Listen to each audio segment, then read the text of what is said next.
Assalamualaikum warahmatullahi wabarakatuh. Perkenalkan, saya Hoirunisa dari Fakultas Ekonomi Bisnis Prodi Akuntansi dengan nomor NIM 29022500017. Pada kesempatan kali ini saya akan menyampaikan sedikit materi dari materi statistik bisnis mengenai yang pertama ada ukuran pemusatan data, kedua ukuran tata letak, dan yang ketiga ukuran penyebaran. Dengan dosen pengampu Ibu Irvia Herita SPDI MPD. Langsung saja kita masuk ke materi pertama, yaitu ukuran pemusatan data. Ukuran pemusatan data adalah sembarang ukuran yang menunjukkan pusat segugus data yang telah diurutkan dari yang terkecil sampai yang terbesar atau sebaliknya, dari yang terbesar sampai yang terkecil. Salah satu kegunaan dari ukuran pemusatan data adalah untuk membandingkan dua populasi atau contoh, karena sangat sulit untuk membandingkan masing-masing anggota dari masing-masing anggota populasi atau masing-masing anggota data contoh. Dalam ukuran pemusatan data ada yang namanya MEAN. MEAN ini merupakan MEAN bisa ditentukan dengan membagi jumlah data dengan banyaknya data. MEAN menjadi ukuran pemusatan data. MEAN merupakan wakil kumpulan data atau nilai rata-rata yang dianggap suatu nilai yang paling dekat dengan hasil ukuran yang sebenarnya. MEAN suatu data juga menjadi statistik karena mampu menggambarkan bahwa data tersebut berada pada kisaran MEAN data tersebut. Untuk mencari MEAN, terdapat rumusnya yaitu X sama dengan jumlah semua nilai per banyaknya nilai, atau dengan rumus EX per N. Lalu ada yang namanya median. Median merupakan suatu nilai yang berada di tengah-tengah data setelah data tersebut diurutkan dari data yang terkecil ke yang terbesar atau sebaliknya dari yang terbesar ke yang terkecil. Untuk mencari median ini kita bisa menggunakan rumus bila mediannya genap itu kita menggunakan rumus ME sama dengan X N plus 1 per 2. Bila N-nya itu ganjil atau datanya itu ganjil, kita bisa menggunakan rumus ME sama dengan X N per 2 plus X dalam kurung N per 2 plus 1 per 2. Lalu kita ada juga modus di ukuran pemusatan data itu ada juga modus.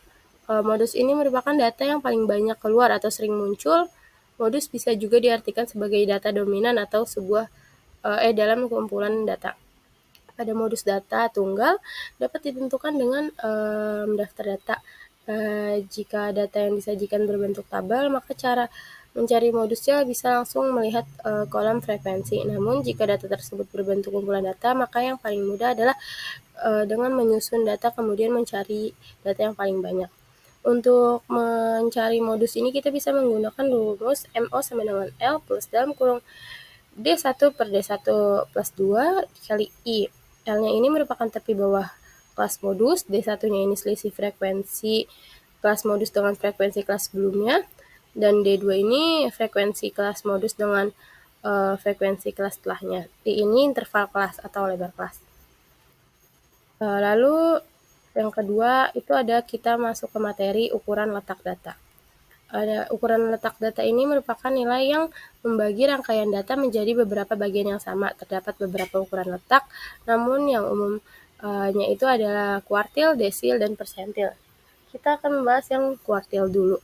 Kuartil adalah salah satu jenis kuartil yang membagi data menjadi 4 bagian dengan jumlah yang kurang lebih sama.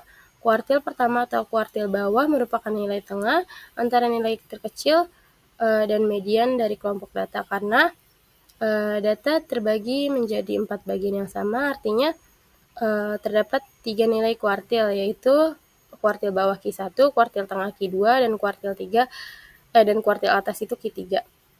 Seperti gambar yang tertera ini, X-min ini merupakan data terkecil, terus X-max-nya ini merupakan data terbesar, Q1 merupakan kuartil ke-1, Q2 itu kuartil kedua, dan Q3 itu kuartil ketiga. Ada jenis-jenis kuartil.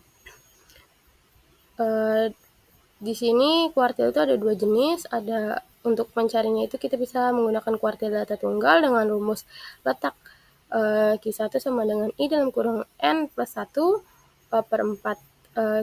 Q-nya ini merupakan kuartil ke-1, I-nya ini merupakan letak kuartil yang dirinci, dan N-nya ini banyaknya data. Lalu kita juga bisa mencari kuartil dengan data berkelompok. Ada pun langkah menentukan kuartil data berkelompok itu ada dua. Yang pertama, tentukan data kuartilnya dulu, yaitu letak QI sama dengan data ke I per 4 dalam kurung N plus 1, dengan I-nya itu 1, 2, 3, dan sampai N itu merupakan banyak datum atau total frekuensi. Dan yang kedua itu dihitung kuartil dengan rumus QI sama dengan TBI plus I per 4 N dikurang FKSI per FI dikali P. TBI-nya ini merupakan tepi bawah kelas kuartil, FKSI ini merupakan frekuensi kumulatif sebelum kelas kuartil ke I, FI-nya frekuensi kelas kuartil ke I, P-nya ini merupakan panjang kelas, I-nya ini itu data, dan P-nya ini tepi atas, tepi bawah, atau tepi atas, tepi bawah plus 1. Lalu ada desil. Desil adalah suatu istilah yang menunjukkan pembagian data menjadi 10 bagian yang sama besar. Sebelum menentukan desil, data harus diurutkan terlebih dahulu.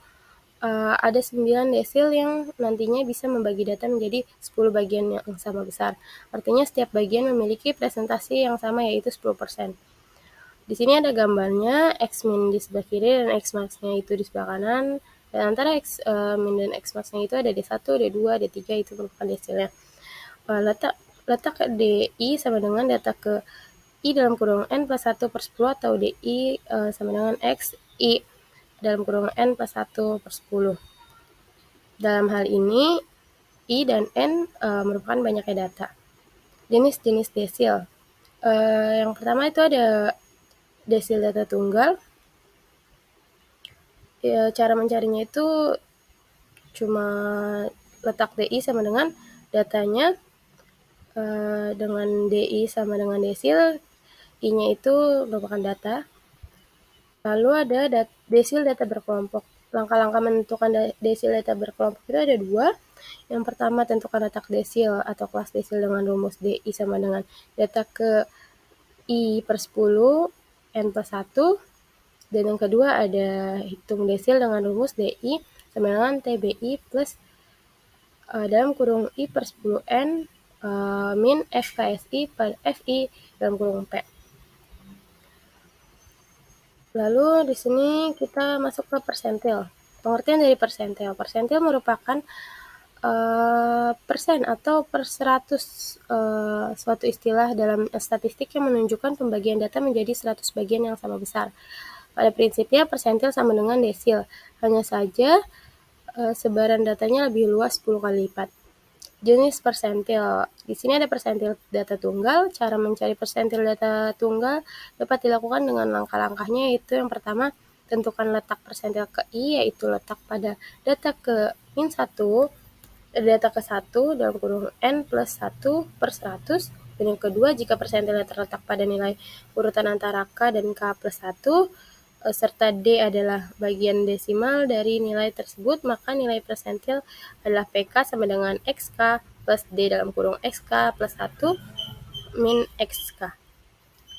Di sini ada rumusnya, PI sama dengan data ke I dalam kurung N plus 1 per 100. I-nya ini merupakan bilangan bulat yang kurang dari 100, seperti 1, 2, 3, dan sebagainya. Dan N-nya ini banyaknya data.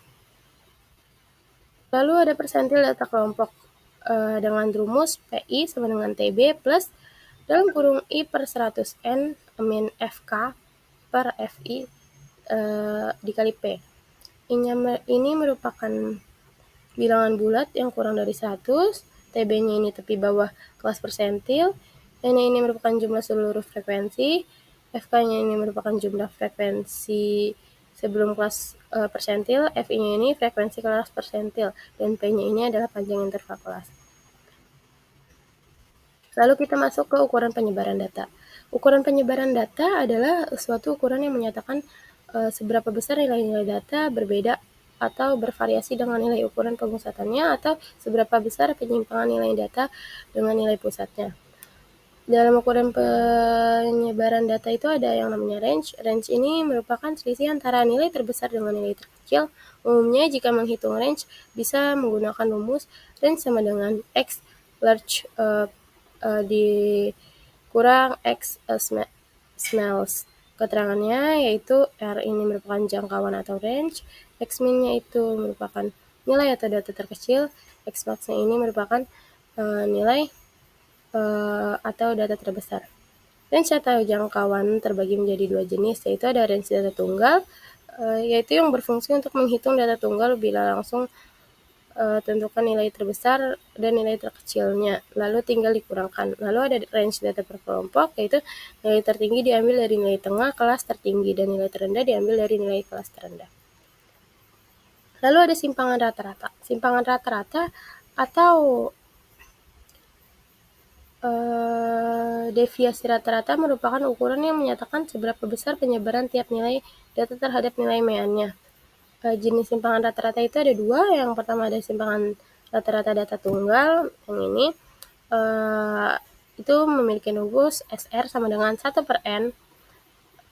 N seperti lambang E gitu, terus I sama dengan 1.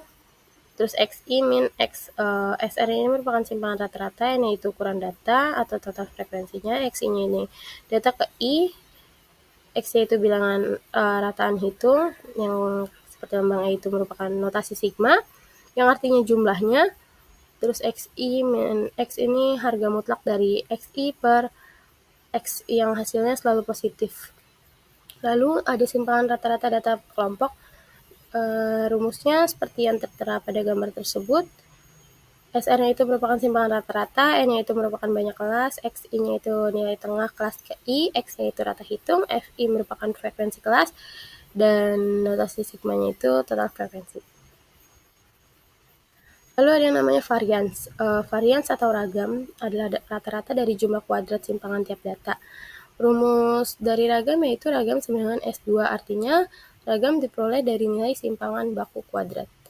Lalu ada simpangan baku. Simpangan baku atau deviasi standar adalah ukuran sebaran statistik yang paling lazim. Singkatnya, ia mengukur bagaimana nilai-nilai data tersebar.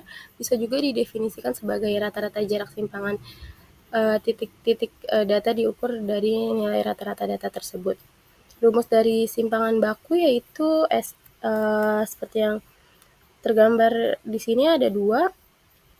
Ada rumus untuk sampel dan rumus untuk populasi. Keterangannya itu S ini merupakan standar deviasi, FI-nya frekuensi kelompok, XI-nya nilai tengah X ke I, X-nya nilai rata-rata data, N-nya itu jumlah data. Lalu ada koefisien variasi. Koefisien variasi adalah perbandingan simpangan baku atau standar deviasi dan rata-rata hitung dan dinyatakan dalam bentuk persentase. Kegunaan koefisien variasi adalah untuk melihat sebaran atau distribusi dari rata-rata hitungnya. Semakin kecil koefisien variasi, maka data semakin homogen atau seragam. Sedangkan semakin besar koefisien variasi, maka data semakin heterogen atau bervariasi. Rumus dari koefisien variasi yaitu KF sama dengan X per X S per X dikali 100% KF. KF ini merupakan koefisien variasi, S ini standar deviasi, X-nya itu rata-rata hitung. Lalu yang terakhir ini ada angka baku. Angka baku adalah nilai yang menyatakan perbandingan antara selisih data dengan rata-ratanya dibanding simpang baku data tersebut. Angka baku disebut juga Z-score. Oleh karena itu, angka baku dilambangkan dengan sudut Z. Fungsi angka baku adalah untuk mengetahui perbedaan suatu kejadian dibanding dengan kebiasaannya. Semakin besar angka bakunya, semakin baik nilai tersebut dibandingkan dengan nilai-nilai lain yang memiliki angka baku lebih kecil. Angka baku ini memiliki rumus yaitu Z sama dengan XI min X per S. XI-nya ini merupakan nilai suatu data, X-nya ini merupakan nilai rata-rata, dan S-nya ini merupakan simpangan baku. Sekian dari saya. Wassalamualaikum warahmatullahi wabarakatuh.